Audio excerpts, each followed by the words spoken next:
Nel nome del Padre, del Figlio e dello Spirito Santo. Amen.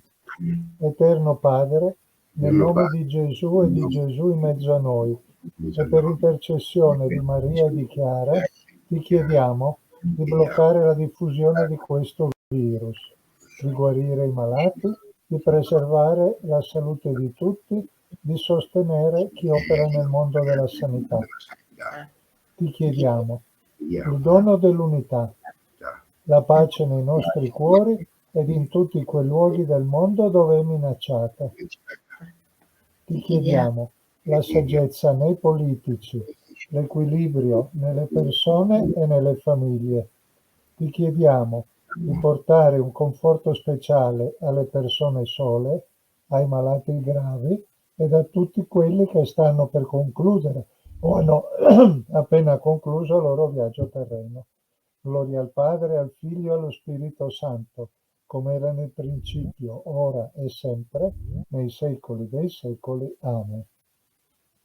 Ora preghiamo per la pace in Ucraina secondo le intenzioni di Papa Francesco. Dio Onnipotente, tu benedici il tuo popolo con la pace, che la tua pace, donata in Cristo, porti la calma tra le tensioni che minacciano la sicurezza in Ucraina e nel continente europeo. Invece di muri di divisione e di scontro, possano essere piantati e nutriti semi di buona volontà, di rispetto reciproco e di fraternità umana. Dona saggezza a tutte le parti ed a coloro che hanno responsabilità nella comunità internazionale, affinché cerchino di porre fine alle tensioni in corso, abbracciando la via della riconciliazione e della pace attraverso il dialogo e la cooperazione costruttiva.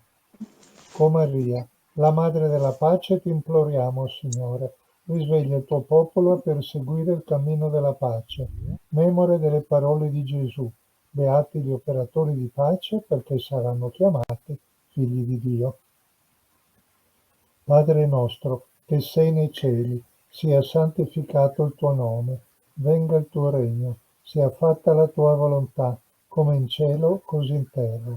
Dacci oggi il nostro pane quotidiano e rimetti a noi i nostri debiti, come anche noi li rimettiamo ai nostri debitori, e non abbandonarci alla tentazione, ma liberaci dal male. Amen. Ave Maria, piena di grazia, il Signore è con te. Tu sei benedetta fra le donne, e benedetto il frutto del tuo seno, Gesù. Santa Maria, Madre di Dio, prega per noi peccatori, adesso e nell'ora della nostra morte. Amen.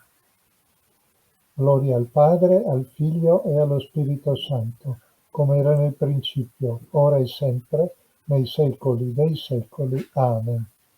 Maria, Madre della Pace, prega per noi. Nel nome del Padre, del Figlio e dello Spirito Santo. Amen.